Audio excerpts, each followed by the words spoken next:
High students, আজকের ভিডিওটা ভীষণ ইম্পর্টেন্ট, বিশেষ করে তোমরা যারা WBMCCর কাউন্সিলিংয়ে অ্যাটেন্ড করছো। সোজা কথায় যারা নিড ইউজির কাউন্সিলিংয়ের মাধ্যমে সরকারি কলেজে অ্যাডমিশনের জন্য কাউন্সিলিংয়ে বসেছো এবং তোমাদের মেন টার্গেট সরকারি কলেজে যদি একটা সিট পেয়ে যায়।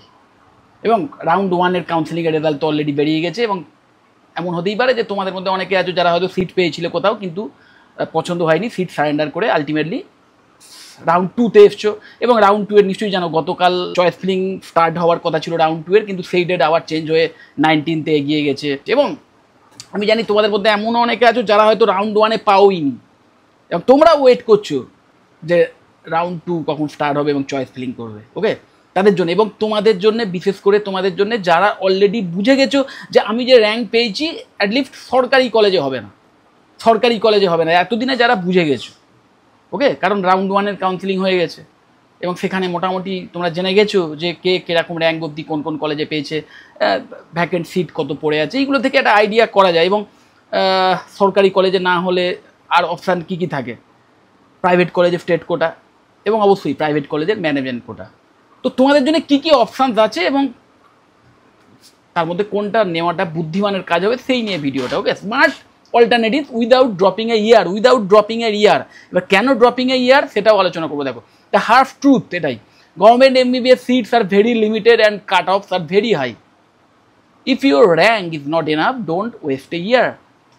Dropping means mental pressure and frustration, costly coaching fees, 1 year lost from your career. একদম এটাই।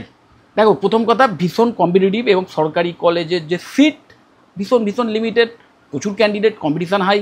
তো সেখানে এমন হতেই পারে যে সরকারি কলেজ পেলে না এবং সেক্ষেত্রে অনেকে যারা ড্রপ নেওয়ার কথা চিন্তা করছো না, আমি বলবো 10 বার নয় 100 বার ভাবো, কারণ ড্রপ নেওয়াটা কিন্তু ভীষণ কস্টলি হয়। যতই বিভিন্ন মোটিভেশনাল ভিডিও বা বিভিন্ন লোকের থেকে এরকম পরামর্শ পাও যে হ্যাঁ ড্রপ দিয়ে আবার পরের বছরের জন্য মানে প্রিপারেশান স্টার্ট করে দেয় নিটের মুক্তমুখ, তাদের যারা এই সমস্ত পরামর্শ দেয় না, তাদের মধ্যে ম্যাক্সিমামই আমি দেখেছি হয় জানে না পুরো ব্যাপারটা বা বোঝে না, আর অবশ্যই একদল আছে যাদের এর পেছনে নিজস্ব কিছু স্বার্থ জড়িত আছে।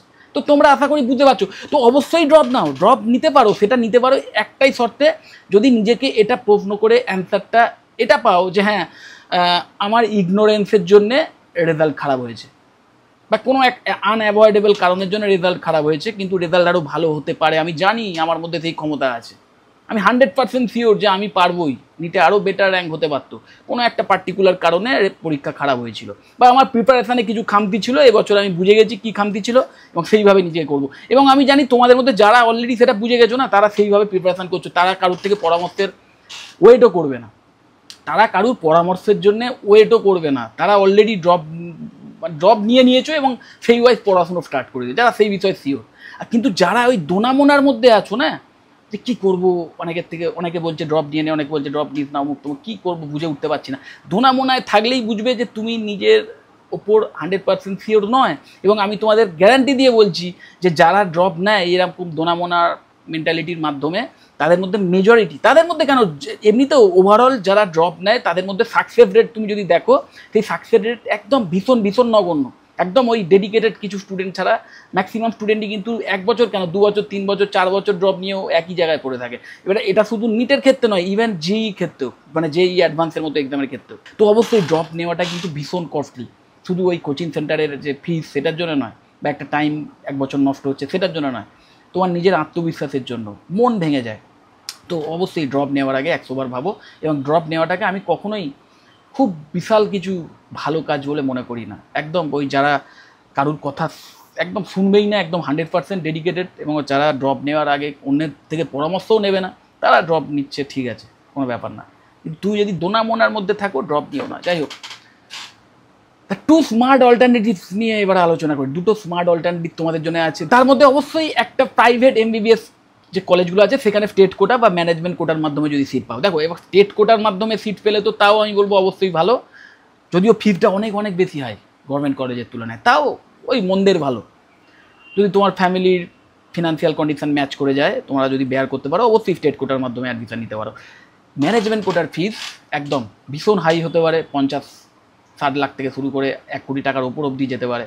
সেটা যদি বেয়ার করতে পারো, তোমাদের ফ্যামিলি কন্ডিশন যদি অ্যাপ্রুভ করে, তাহলে অবশ্যই তোমরা কাউন্সেলিংয়ে এখনও ওয়েট করো, সেকেন্ড রাউন্ড কাউন্সেলিংয়ে বসো, দেখো কি হয়।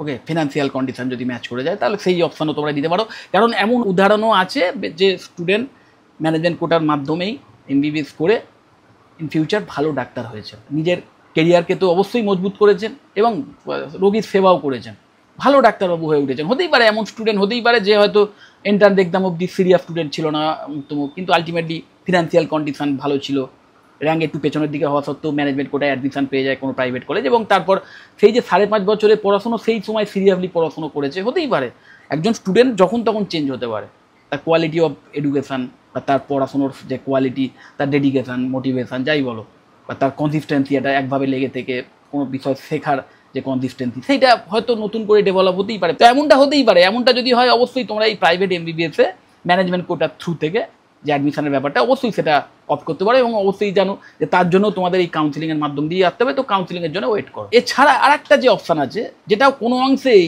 এই এমবিবিএসের চেয়ে কম নয়, সেটা হচ্ছে high potential bachelors degree courses. দুটো আছে, এক হচ্ছে বিএসসি বায়োটেকনোলজি আর একটা হচ্ছে বিএসসি ইন মাইক্রোবায়োলজি। ওকে, এবার প্রাইভেট এমবিবিএসের যে ব্যাপারটা দেখো, অ্যাডমিশন থ্রু ম্যানেজমেন্ট কোটা এবং অবশ্যই কাউন্সিলিংয়ের থ্রু দিয়েই হবে। ঠিক যেভাবে সরকারি কলেজে বা প্রাইভেটের স্টেট কোটায় অ্যাডমিশন নিতে গেলেও কাউন্সিলিংয়ের মাধ্যম দিয়েই আসতে হয়, ঠিক সেইভাবেই ম্যানেজমেন্ট কোটার অ্যাডমিশনের ক্ষেত্রেও কিন্তু কাউন্সিলিংয়ের মাধ্যম দিয়েই আসতে হবে। তো কাউন্সিলিংয়ের জন্য ওয়েট করতে হবে, কিন্তু প্রবলেম হচ্ছে very expensive, limited to those who can afford huge financial investment and same MBBS degree but higher cost burden. এটাও মাথায় রাখো যে যারা এত হাই ফিস দিয়ে এমবিবিএস এর কোর্স করছো, মাথায় রাখবে তারা সরকারি কলেজে চান্স পেয়েছে ভালো র্যাঙ্ক থাকার জন্য, তারা কিন্তু মানে অনেক অনেক অনেক অনেক কম ফিস দিয়ে সেই কোর্স করার সুযোগ পাচ্ছে। ইভেন স্টেট কোটাতেও যারা প্রাইভেটে পড়ছে তারাও তোমাদের যে ফিস তার চেয়ে হাফ প্রাইসেই কিন্তু সেম কোর্সই করছে। তো ওই যেটা বলছিলাম যে এরকম একটা হিউজ ফিস বেয়ার করাটা যদি তোমাদের কাছে কোনো মানে সেই খুব একটা প্রবলেম নয়, এরকম একটা ব্যাপার হয়, তবেই একমাত্র এখানে এসো। এবং যদি একদম 100% ডেডিকেটেড হও যে হ্যাঁ বিবিএফ ডিগ্রি আমার চাই, আমি ভালোবাসি এই প্রফেশন, আমি একদম ডেডিকেটেডলি পড়াশোনা করবো, তবেই এই চুজ করো এই ম্যানেজমেন্ট কোটা দিয়ে এমবিবিএস অ্যাডমিশনের ব্যাপারটা। ওকে, বিএসসি ইন বায়োটেকনোলজি, এবার এই ব্যাপারটা দেখে নিই। দেখো, ডিউরেশন 4 ইয়ার্স, একটা অসাধারণ গেটওয়ে ইন ফিউচার একটা টপ লেভেলের কেরিয়ার অ্যাচিভ করার জন্য, এবং অবশ্যই বায়োলজি সেন্ট্রিক যদি কেরিয়ার করতে চাও। কারণ এমবিবিএসের মানে একজন ইন ফিউচার ডাক্তার যারা হতে চায়, নিটের ক্যান্ডিডেট যারা, তারা বায়োলজি সাবজেক্টটাকে ভালোবাসে, এবং বায়োলজিকে সেন্টার করেই যদি তুমি ইন ফিউচার কেরিয়ার করতে চাও, তাহলে শুধু ডাক্তারই নয়, তার সাথে সাথে এই বিএসসি বায়োটেকনোলজি অসাধারণ আরেকটি কিন্তু গেটওয়ে একটা অসাধারণ কেরিয়ারের জন্য, টপ লেভেলের কেরিয়ার অ্যাচিভ করার জন্য। তো ডিউরেশন 4 ইয়ার্স, এখন সব নিউ এডুকেশন পলিসি ওয়াইজ 4 বছরেই করতে হয়ে গেছে, এক্সটেন্সিভ কেরিয়ার, যেখানে তোমরা এই সমস্ত বিষয়ে ইন ডেপথে নলেজ পাবে। দেখো, genetics, molecular biology, bio informatics, genetic engineering, drug development, এই যে ফিল্ডগুলো না, এগুলোর যে কোনো একটাতেও যদি তুমি আলাদা করে এক্সট্রা নলেজ নিতে পারো, স্কিল বিল্ড করতে পারো, তাহলেও দুর্দান্ত কেরিয়ার ইন ফিউচার করতে পারো, এবং অবশ্যই হায়ার স্টাডিজ করে তো আরও বেটার জায়গায় যেতেই পারো। যাই হোক, তারপরে দেখো হায়ার স্টাডিজ অপশান কী কী থাকতে পারে, এমএসসি ইন বায়োটেকনোলজি, এবং তারপরে অবশ্যই পিএইচডি করতে পারো, or MBA in health care or Pharma. এই এমবিএর মতো কোর্স করে তোমরা অবশ্যই হেলথ কেয়ার যে ইন্ডাস্ট্রি, সেখানেও অ্যাজ এ ম্যানেজমেন্ট লেভেলে গিয়ে কাজ করার সুযোগ পেতে পারো, হাই স্যালারি নিয়ে। ওকে, এবং এই এমএসসি ইন শুধু বায়োটেকনোলজি নয়, তার সাথে MSc in molecular biology, genetics বা জেনেটিক ইঞ্জিনিয়ারিং, বায়ো ইনফরমেটিক্স, এই সমস্ত, বা এমএসসি ইন মাইক্রোবায়োলজি, এইগুলো নিয়েও এমএসসি করতে পারো তোমরা, যেগুলোর প্রত্যেকটাই কিন্তু ভীষণভাবে ফিউচারিস্টিক এবং হাইলি জব ওরিয়েন্টেড বিভিন্ন ব্রাঞ্চ। ওকে, যাই হোক, তারপর দেখো কেরিয়ার অপরচুনিটি কী কী হতে পারে। বায়োটেক অ্যান্ড ফার্মা কোম্পানিতে চাকরি পেতে পারো, ডাইরেক্ট প্লেসমেন্ট পেতে পারো বিএসসি ইন বায়োটেকনোলজি পড়ে। তার মধ্যে সান ফার্মা, বায়োকন, ডক্টর রেড্ডিতে, এই সমস্ত যে ওষুধ তৈরি করার যে কোম্পানি, সেখানে চাকরি পেতে পারো। রিসার্চ ল্যাবগুলোতে ভালো চাকরি পেতে পারো। দেখো, ICMR, CSIR, DRDO, ISRO, biotech division, এই সমস্ত জায়গায় অ্যাসিস্ট্যান্ট হিসেবে চাকরি পেতে পারো, টেকনিশিয়ান হিসেবে চাকরি পেতে পারো। দেন বিদেশেও বিভিন্ন চাকরির সুযোগ পেতে পারো। দেখো, biotech hubs in USA, Germany, Singapore, এই সমস্ত টপ লেভেলের বিদেশি যে কোম্পানিগুলো, সেখানেও কিন্তু চাকরির সুযোগ পেতে পারো। এবং অবশ্যই ফুড প্রসেসিং যে কোম্পানিগুলো আছে, আমুল, নেসলে, এই সমস্ত ফুড প্রসেসিং যে কোম্পানিগুলো আছে, বড় বড় বিগ জায়েন্টস আছে, সেখানেও কিন্তু চাকরির সুযোগ পেতে পারো। এবং বিভিন্ন পোস্টে, ভেরিয়াস পোস্টে প্রচুর, মানে ডাইরেক্ট প্লেসমেন্টের অপশান প্রচুর আছে বিএসসি বায়োটেকনোলজি করার পর। প্লেসমেন্টের যে স্যালারি স্টার্টিংয়ে 4 থেকে 8 লাখ টাকা হতে পারে, higher with MSc and PhD. BSc in microbiology, দেখো এটাও 4 ইয়ার্সের কোর্স। এখানে যে বিষয়গুলোর বেশি শেখার সুযোগ পাবে সেগুলো হচ্ছে study of bacteria, viruses, fungi, parasites, vaccine and drug development, medical diagnostics. Okay, higher studies option কী কী থাকতে পারে, এমএসসি মাইক্রোবায়োলজি করতে পারো, ক্লিনিক্যাল রিসার্চ আর পিএইচডি করার অপশান থাকছে। কেরিয়ার অপরচুনিটিস কী কী, ডাইরেক্ট প্লেসমেন্ট কোথায় পেতে পারো দেখো, hospital and diagnostic labs, microbiologist, lab analyst, এই সমস্ত পোস্টে তোমরা হসপিটাল বা ডায়াগনস্টিক যে ল্যাবগুলো আছে সেইখানে তোমরা কিন্তু ডাইরেক্ট প্লেসমেন্ট পেতে পারো। ফার্মা বিভিন্ন কোম্পানিজগুলো আছে, quality control, research and development যে সেকশন, সেই সমস্ত সেকশানে তোমরা কিন্তু ফার্মা কোম্পানিগুলোতেও চাকরি পেতে পারো। বিভিন্ন ওই ফুড প্রসেসিং ইন্ডাস্ট্রি যেগুলো, নেসলে, আইটিসি, আমুল, এই সমস্ত জায়গায় কোয়ালিটি টেস্টিং যে ডিভিশন আছে বা যে ম্যানুফ্যাকচারিং বা প্রোডাকশান যে ডিভিশন আছে সেখানেও একটা ভালো স্যালারি নিয়ে চাকরি পেতে পারো। ওই বিএসসি বায়োটেকনোলজির মতোই এখানেও কাইন্ড অফ সেম প্লেসমেন্টের অপশান। এটা ঠিক যে বিএসসি বায়োটেকনোলজি আরও ব্রডার, সেখানে আরও মানে চাকরি পাওয়ার সুযোগটা আরও একটু বেটার হয়। ওকে, যাই হোক, তারপর দেখো government research lab and teaching প্রফেশনে তো যেতেই পারো, এবং বিভিন্ন গভর্নমেন্টের যে রিসার্চ ল্যাবগুলো আছে সেখানেও চাকরি করতে পারো। এবং হায়ার স্টাডিজ করলে এই সমস্ত চাকরির যে স্যালারি বলো বা তোমার যে পজিশন ডেজিগনেশন সেগুলো আরও অনেক বেটার হতে পারে। প্লেসমেন্টের যে স্যালারি দেখো 3 থেকে 7 লাখ টাকা পার অ্যানাম এরকম একটা স্যালারি নিয়ে স্টার্ট হতে পারে, এবং গ্রোথ উইথ হায়ার স্টাডিজ যদি করা থাকে তাহলে আরও বেটার স্যালারি নিয়ে চাকরি পেতে পারো।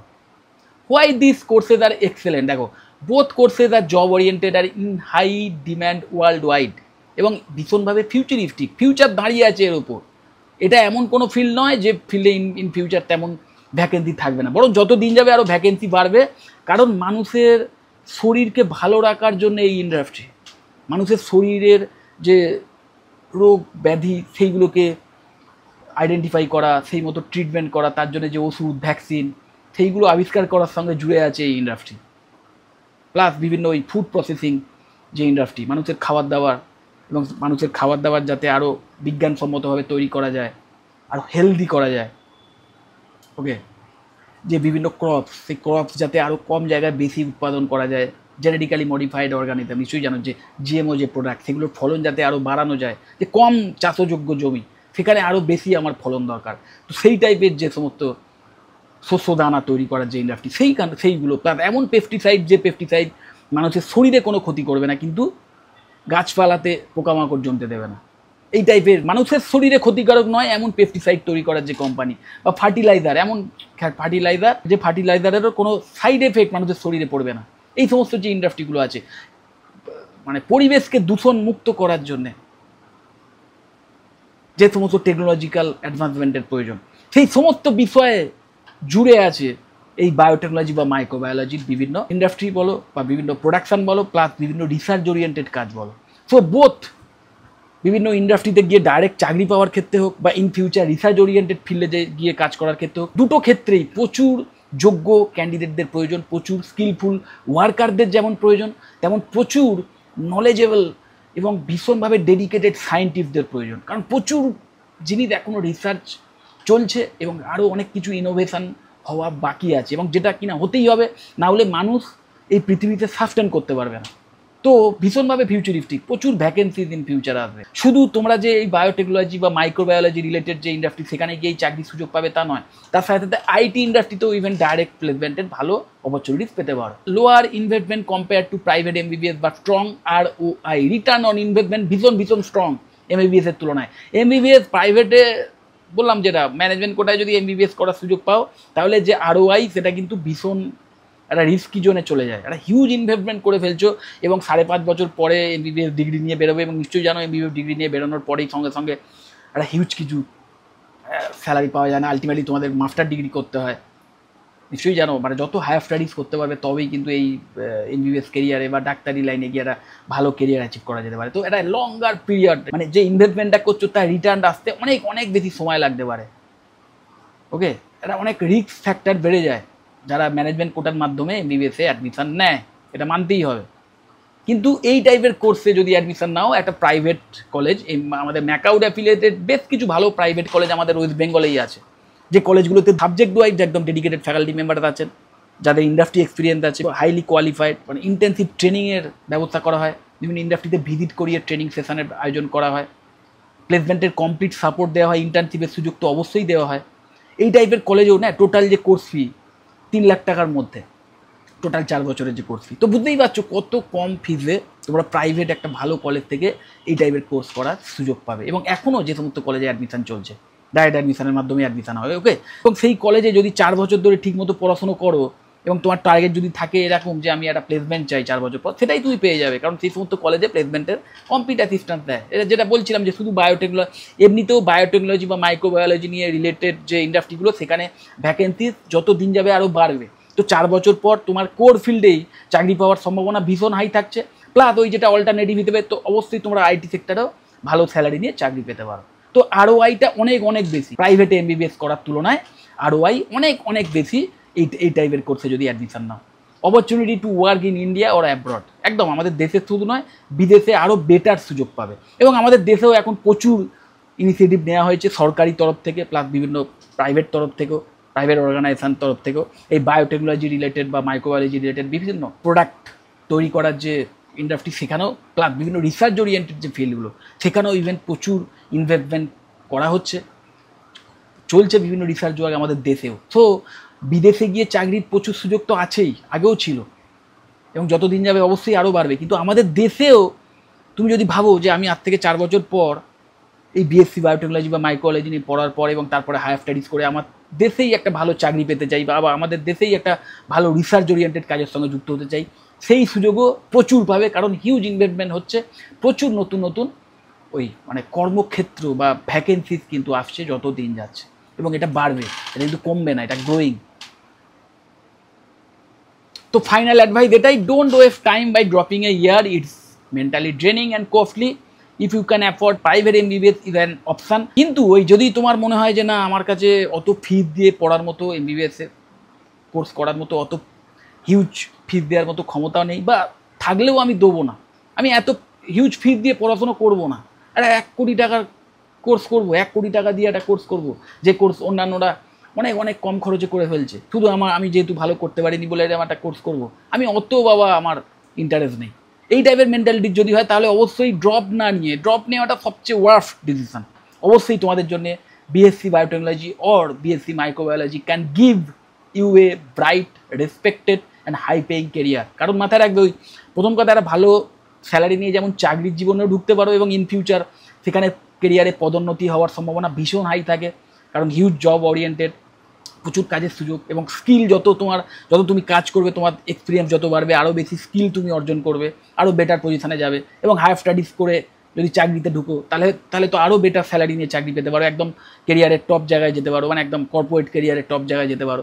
আর যদি ইন ফিউচার রিসার্চ সায়েন্টিস্ট হতে চাও এবং ওই হায়ার স্টাডিজ করে পিএইচডি করে রিসার্চ সায়েন্টিস্ট হওয়ার সুযোগ পাও, তাহলে না একজন ভালো সায়েন্টিস্ট যদি হবে এবং আলটিমেটলি কোনো যুগান্তকারী কোনো আবিষ্কারের সঙ্গে যদি নিজের নাম যুক্ত করতে পারো, সেখানে নিজের অবদান যদি রাখতে পারো, তাহলে সেখানে তুমি সমাজের প্রতি তোমার যে কৃতিত্ব রেখে যাবে সেটা একজন ডাক্তারবাবুর চেয়েও আমার মনে হয় অনেক অনেক বেশি। কারণ একজন ডাক্তারবাবু মরণাপন্ন মানুষকে বাঁচান একজন ডাক্তারবাবু অবশ্যই অনেক, কিন্তু একজন ভালো সায়েন্টিস্ট কোনো একটা যুগান্তকারী আবিষ্কারের মাধ্যমে না হিউম্যান কাইন্ডকে, মানে পুরো মানব প্রজাতিকে কিন্তু বাঁচিয়ে দেয়। সায়েন্টিস্টের অবদান অনেক অনেক বেশি হয়। তো অবশ্যই ভীষণভাবে রেসপেক্টেড একটা প্রফেশন এবং হাই পেইং তো বটেই। তো যাই হোক, যদি এই বিষয়ে, এই রিলেটেড বিষয়ে, এমবিবিএস কলেজে অ্যাডমিশনের বিষয়ে যদি কোনো কোশ্চেন থাকে, বা যদি এই বিএসসি বায়োটেকনোলজি বা বিএসসি মাইক্রোবায়োলজি বা অন্য কোনো প্রফেশনাল ডিগ্রি কোর্স রিলেটেড বিষয়ে কোনো প্রশ্ন থাকে আমার থেকে, বা কোনো কলেজ সম্পর্কেও যদি জানতে চাও যে কলেজগুলোতে খুব ভালোভাবে এই টাইপের কোর্স করানো হয়, এখনও ডাইরেক্ট অ্যাডমিশন চলছে, তাহলে অবশ্যই আমাকে কল বা হোয়াটসঅ্যাপ করতে পারো, আমার কন্ট্যাক্ট ডিটেলস নিচেই স্ক্রল করছে। যদি মনে হয় ভিডিওটা হেল্পফুল অবশ্যই লাইক করো, চ্যানেলে যদি সাবস্ক্রাইব না করে থাকে একটু সাবস্ক্রাইব করো, আর এই ভিডিও যতটা পারো শেয়ার করে দিও। টাটা।